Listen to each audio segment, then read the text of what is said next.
Nickelodeon star Jennette McCurdy is opening up about her long battle with eating disorders. The iCarly star, 26, said that she dealt with anorexia, bulimia and disordered eating for 13 years of her life and has spent the last 2 years in recovery. She wrote about her experience and eventual treatment in an essay for HuffPost, published Friday. Get push notifications with news, features and more. Following you'll get the latest updates on this topic in your browser notifications. McCurdy said that her anorexia started at age 11 and was encouraged by her mom.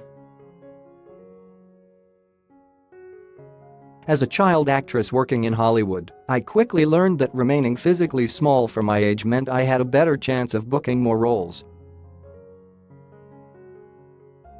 Unfortunately, I had a trusty and dedicated companion ready to help me with my burgeoning anorexia, my mom, she wrote. McCurdy said she doesn't hold this against her mom, who passed away from breast cancer in 2013 and whom she believes never fully recovered from a teenage eating disorder.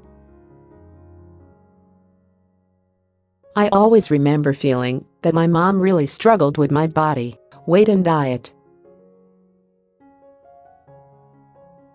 She'd regularly compare my size to that of other girls. She'd portion out my meals from me.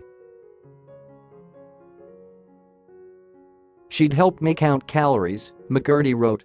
At the time, instead of being bothered by her suggestions, I remember thinking that she was actually helping me, that she got it more than the other moms, and that she wanted me to be successful. The actress said that her eating disorder was in full swing by the time she landed a role on iCarly at age 14. I became even more fixated on food and my body, she said. I monitored every bite I took. I exercised obsessively. I measured my thighs with a measuring tape every night before bed. 3 years later, McCurdy's eating habits shifted to binge eating.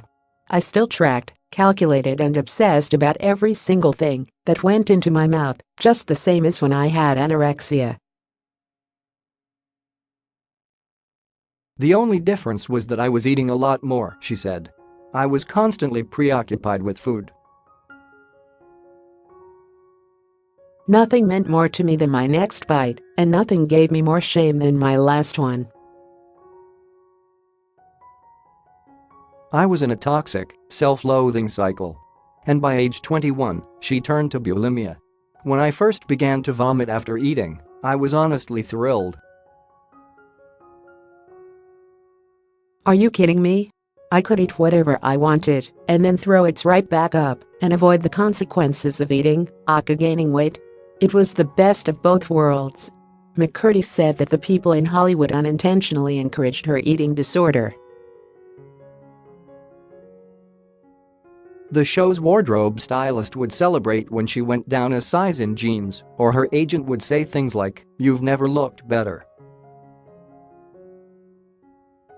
Keep it up. At the same time, McCurdy started to feel like she needed to compete with other entertainers with eating disorders. I told myself that if I were better at this, if I were truly committed, I would just be able to not eat. I was convinced that bulimia was nothing more than poor man's anorexia. What kind of hack was I?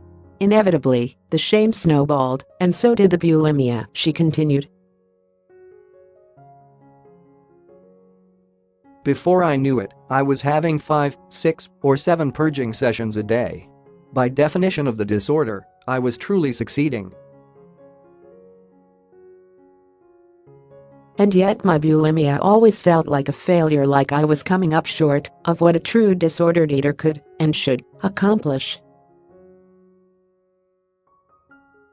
After 13 years of disordered eating, McCurdy's sister-in-law confronted her and pushed her to get help. She eventually found the right specialist who got her through a brutal and lengthy recovery with a combination of cognitive behavioral, dialectical behavioral and schema-based therapies. I had several relapses during my time with Hank, her eating disorder specialist, and several more, even after I finished the program, but Hank warned me about relapses and told me they were totally normal, she said. The important thing was getting back on the recovery program anytime I had a slip so that, as they say in recovery, the slip doesn't become a slide. McCurdy said that she's been able to keep her slips in check. It's been 2 years, and I'm doing well, recovering and moving forward.